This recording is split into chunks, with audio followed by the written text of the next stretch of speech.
What makes a good assessment? Principles of assessment.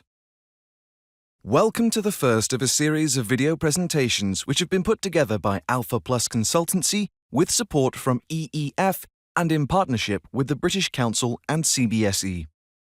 These video presentations cover key aspects of a series of training courses which we have been delivering to teachers and CBSE staff to support end-of-class assessments that we have designed.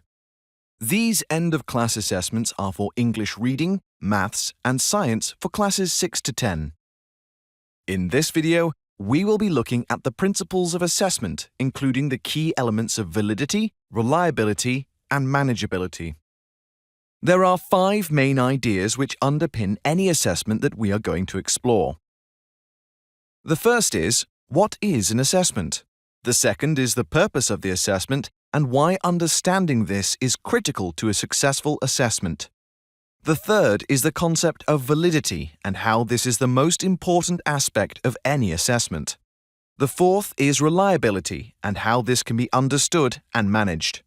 And the fifth is manageability and why this is important.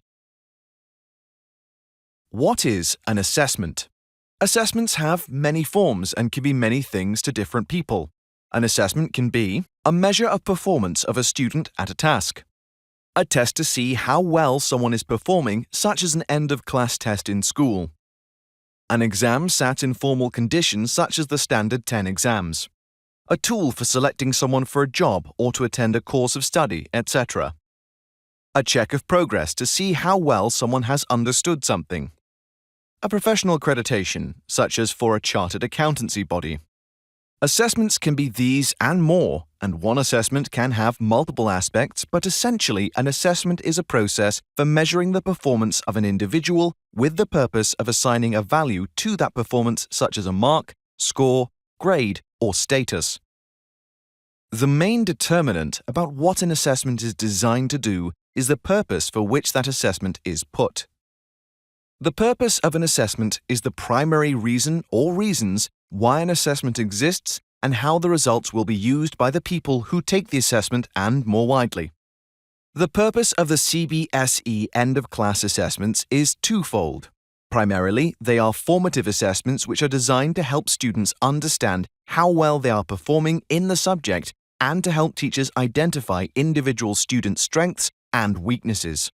They also allow teachers to identify areas where whole classes are strong and weak in order to help them build on these strengths and design different teaching approaches to address the weaknesses.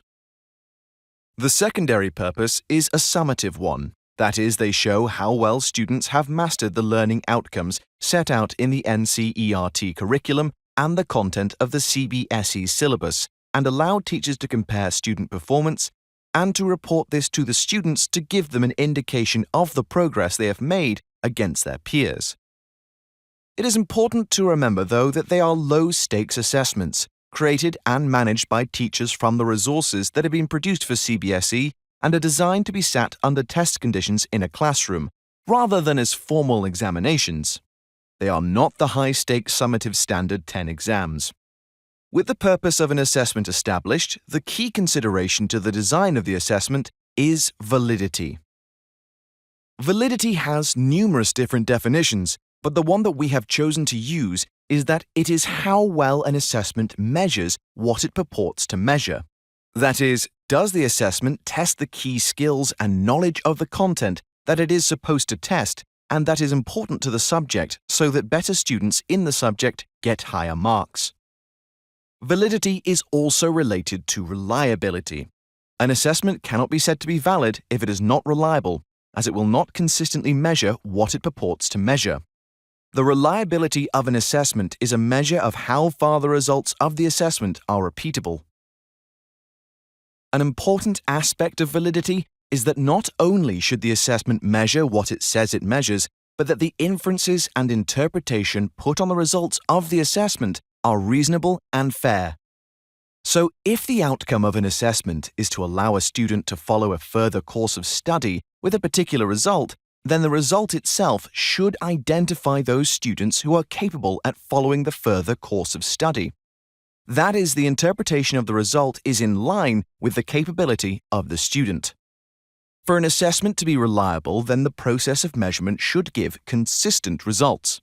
So, if a student took a different version of the same assessment on a different day, without doing any further learning, which is marked by a different person, then they should still get the same result.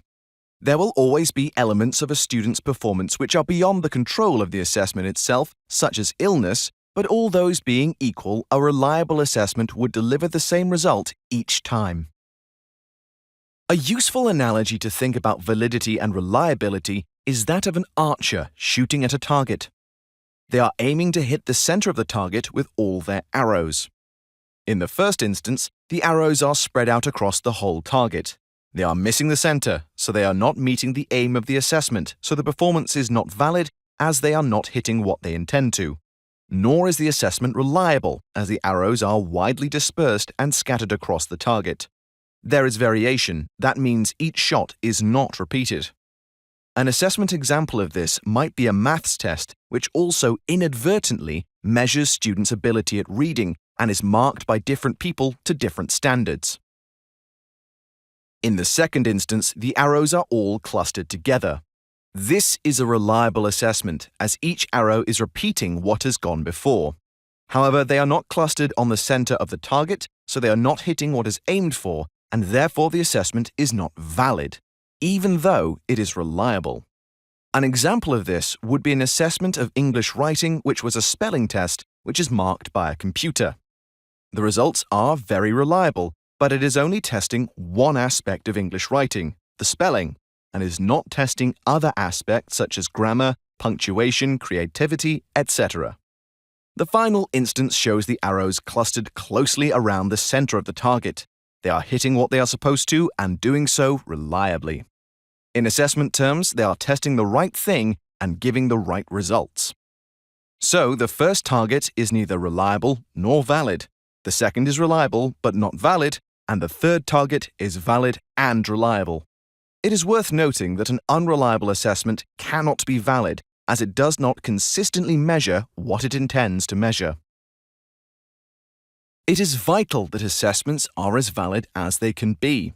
This means that validity needs to be built in from the very start of the assessment design process all the way through to the issues of the results at the end.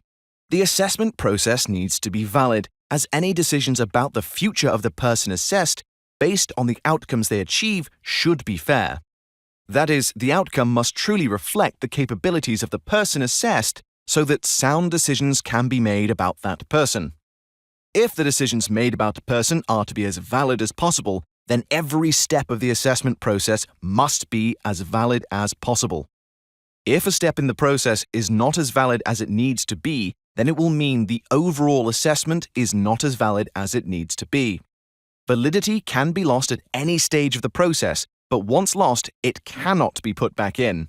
So if the assessment is not designed as validly as possible, it doesn't matter how good the question writers are, because the assessment design will mean that the wrong things are being assessed. The best way to think about maintaining validity is through the analogy of a bucket brigade. A bucket brigade is the process of passing water from a well to a fire, like in the old Western movies where the house is on fire and they hand buckets of water to each other to try and put the fire out.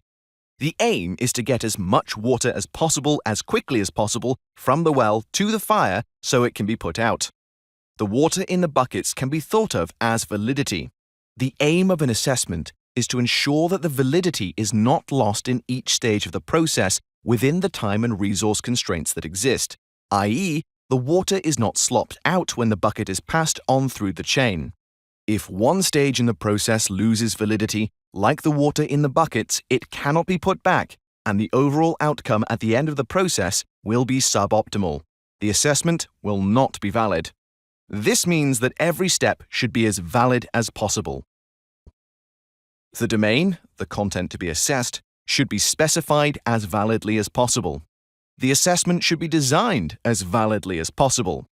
The assessment should be written as validly as possible. The mark scheme should reward answers as validly as possible. The markers should apply the mark schemes as validly as possible. The results should be processed as validly as possible and then reported as validly as possible. This means that validity must be at the heart of the assessments, but it is important to remember that reliability needs to be considered, as unreliable assessments cannot be valid, as the results would not be guaranteed to be a fair reflection of the student's abilities. Remember, the reliability is a measure of how repeatable the results of an assessment are. There are many factors which impact on the reliability of an assessment, but there are 4 key ones. The level of sampling of the domain. The domain is the content that needs to be taught and covered by the student. An assessment cannot assess the whole domain in most cases, as the assessment would be too large and take too long. Therefore, the assessment will sample across the domain. The greater the sampling, then the more reliable the assessment will be, as the less likely it will be that a student will be lucky or unlucky in the selection of content which they are assessed on. If the sampling is low, then the student might be unlucky and only get topics they find hard, or the opposite may occur. Low sampling increases the likelihood of random chance impacting on assessment results. The nature of the tasks will impact on the reliability of the assessment. Tasks which are very constrained and require short answers tend to be clearer to students about what they need to do and are more likely to be marked consistently than unconstrained tasks, which require extended responses or demonstration of practical skills or performances. The more open the task, the less reliable the marking of the answers is likely to be. The level of guidance for assessors will have an impact on the reliability of the assessment. Mark schemes should be clear, concise, but detailed, and the training and support for the assessors should be sufficient to ensure that the mark schemes are applied consistently. Ambiguous, vague, and confusing mark schemes lead to low reliability. The quality of the assessors also has a significant impact on the reliability of assessments. Reliable markers know their subject well, understand the standard that needs to be applied, are conscientious, and have an eye for detail. All of these factors can have a significant impact on the reliability of an assessment. Remember, an assessment can be deemed reliable, but it may still not be valid. An assessment which is not deemed reliable cannot be called valid. The last aspect we want to look at is the manageability of the assessment. Manageability is how feasible it is for the assessment to be administered from the perspective of the students, the schools, and the system as a whole. There are a number of factors which have an impact on the manageability of an assessment. Different types of tasks will make the assessment more or less manageable. Open-ended extended tasks and practical and performance tasks, which are marked by teachers, are much harder for schools to administer than short written exams. Longer assessments are less manageable for schools to timetable and can be onerous for students to take than shorter assessments. Fixed session exams, which have to take place for all students at the same time, are harder for schools to manage in terms of space and resources required when compared to on-demand exams, which can be taken when the students are ready. Assessments which require specific equipment, such as computer-based tests or science practicals, or performance assessments that require video or sound recording, will be less manageable than those which are paper-based tests. The types of administrative requirements will impact on manageability, such as how scripts are marked, teacher, computer, or examiner, how marks are captured and results are issued, etc. The number of students will have an impact on manageability, particularly for national assessments, which are marked by the exam boards in short time periods. The logistics of delivering paper-based or electronic assessments will have different impacts. Paper-based assessments may be easier for schools but harder for the boards to manage, but computer-based assessments may be easier for the board to administer but harder for schools, as they will need sufficient computers and broadband connectivity. There is no point having assessments which are valid and reliable but are not manageable for the students or the schools or the system as a whole. There is a challenge in designing an assessment which is valid, reliable, and manageable. In many cases, there are competing demands. For example, you may want to design an assessment that covers science practical skills, but this is not deliverable by schools. In order to maximize the reliability of the assessment, you may want 2 long written assessments, but this may be too much for students of the age that you are testing to manage. You might want to improve marking reliability by using objective assessments, such as multiple choice tests, but you may not be able to validly assess the skills you need, such as presenting a rational explanation with multiple choice tests.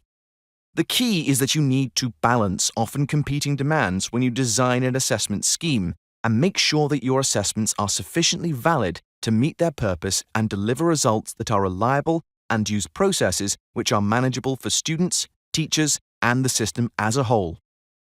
Some of the challenges in designing assessments are explored in the second video in this series.